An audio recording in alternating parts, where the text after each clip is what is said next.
Welcome back. As I mentioned, we have Nick Jordan here on behalf of Wells of Life. Well, Nick, thank you for joining us today. How are you? I'm well, Lisa. Thank you so much. I really appreciate the invitation. Oh, absolutely. Now, we actually have had you on before, but most recently we had Constance Sorensen, who is here. She was our makeup artist for a long time, and she told us all about how you guys have really been doing a lot of work around the world, but also right here in our backyard. But before we get into all of those details, you have a very interesting kind of a transition that you go from one to the other, and then here you are with Wells of Life. So tell me a little about yourself. The short version, Lisa, is I'm an immigrant. That's why I speak like I do. Man from Ireland, former school teacher, had a wonderful business career here, actually not too far from here in Laguna Beach. Okay. Was in real estate. Had an opportunity to travel to Uganda, and my life completely changed in 2008 because I saw firsthand how much poverty there was and how much of that poverty was driven by lack of water. I realized I had an opportunity to do something. So I came back in 2009, and that was essentially when I founded Wells of Life. And it's grown from there thanks to people like Mrs. Sorensen. I know Connie to her friends, and I now consider myself a friend. Such a wonderful ambassador. And to share our own story is normally all we can do in life. Right. And sometimes people resonate with it, and sometimes they don't. But the good folks here in Laguna Village have absolutely embraced Wells of Life, and that's why I'm so excited to be here again, just to tell you a few stories and answer any questions you have. Excellent, excellent. Well, as you know, around the world, obviously, there's a water crisis. I mean, even in our own backyard, we're having difficulty with water because of the rains, and we're having droughts and things like that. But of course, we can turn on our faucet and we can get water from our local water departments. Yes. However, in places like Uganda, you can't do that. And so tell me a little bit about some of the struggles that they're having. Of course. The lack of water is what I would refer to as the taproot of poverty. It's what really drives that cycle that means mothers and daughters, the daughter follows a mother into poverty because without water, she essentially has to haul water multiple times a day for as much as 3 miles, sometimes for multiple hours. The heartbreak is that she's denied an opportunity to receive an education. Right. And it becomes that driving force of everybody's life. Now, there's 1 billion people in the world that lack water. We work solely in Uganda. There's 18 million people there. Wow. Wells of Life made a commitment in 2008 to bring water to 1 million. I am so thrilled to tell you, Lisa, that by the end of this year, we will be able to announce that we have reached that goal, and every day we're bringing water to 1 million people. That's amazing. That's awesome. Now we were showing some video of how you actually do this. So you drill for the water, correct? Correct. And how do you know where to drill? We have the use of a wonderful person called a hydrologist. Okay. And their job is to give the highest percentage certainty that water is in the ground. Okay. One of the real heartbreaks is that there's lots of problems that we have, obviously, in the world today that we haven't been able to solve.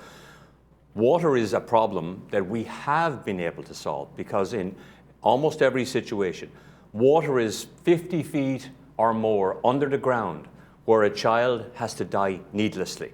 We can bring that water to the surface. Yes, we own and operate drilling rigs. 1 week, Lisa, is what it takes for a water well to be drilled, water to come to the surface, children to just dance and jump and play as children love to do in water. And that's where the wonderful people from Laguna Village, especially many of the congregation of the Lutheran Church and St. Nicholas, have embraced bringing water to those in need. And I told you I'd give you a short report. I believe you have about 14,000 listeners here that tune in and listen to your wonderful show. Well, because of the last visit, 8,000 people in Uganda receive water every day. Wow. Again, thanks to your listenership to the Lutheran Church of the Cross, to St. Nicholas, and who knows, after this interview there may be lots and lots more because we surely need the support. Absolutely. And you know, one thing I wanted to talk about is how you bring things, you know, back here to Orange County. Yes. And many people, as you mentioned, have donated. But one important thing is you do, what did you call it? Where it's kind of like in honor of. Yes, a memorial well. Memorial, yes. Yeah, let me just talk about that for a moment, because, you know, the one thing we can say with great certainty is that we are all going to die at some point. And so I think most people would give a thought to, hey, how do I want to be remembered? Because we're not taking anything with us, no matter what anybody tells us. That's not going to happen. So to be remembered by giving life and hope through a water well, I think is a beautiful way to be remembered. And I'll give you an example. Yesterday was the anniversary of losing the wonderful and amazing humanitarian Kobe Bryant and his beautiful daughter Gianna. Right.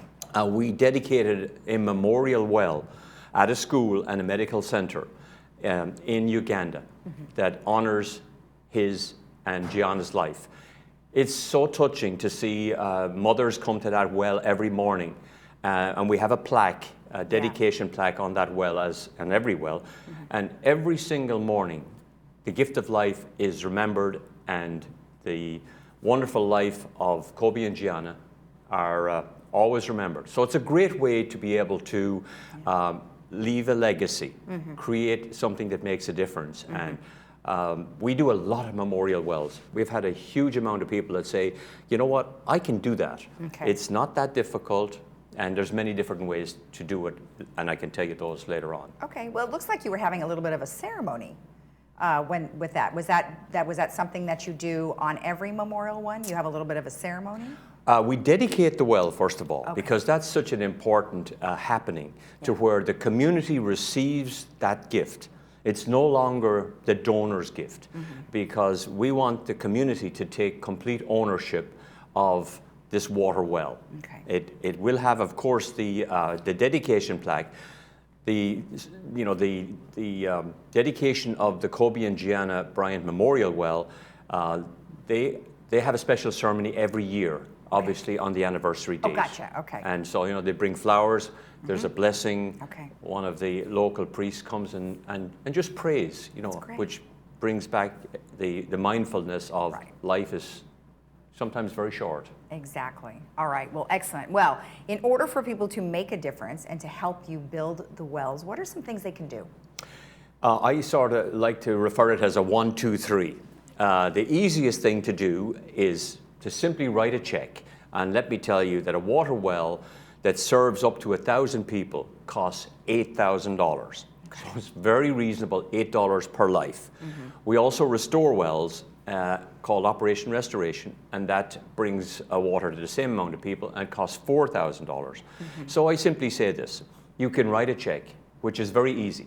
But in addition, you can also give a gift of stock, of appreciated stock, which there's plenty of that around in people's portfolios. So perhaps somebody would like to call their CPA or their financial planner. And then last, we have so many different donors that include Wells of Life in their will. Because again, we will be gone. What's left is left. And why not create that legacy by bringing life to a community where mothers don't have to bring water, where their daughters can break the cycle of poverty and begin attending school. And I can assure you of one thing: when a young lady receives the blessing of a school education, they become great students. And you, as the donor, have made that possible. So a check, appreciated stock, name us in your will. And I love, because I'm a local man, I'm here in San Juan Capistrano, and I truly love the opportunity to visit. So when somebody decides, and if they decide that they want to write a check, call me. I'll be the very happy Irish courier that will come pick that check up. Pick that up. If you make tea or make coffee, or even if you have wine, we'll sit, we'll chat, and we'll talk about the amazing miracle that you've just created. So it's a very personal organization. I love it. Well, thank you, Nick, so much for sharing the information with us. Thank you, Lisa. Wonderful to be here. You're Bye. welcome. And if you want more information about what we've just discussed, you can go to wellsoflife.org, or you could email them at info@wellsoflife.org, or call the number on your screen. We'll be right back.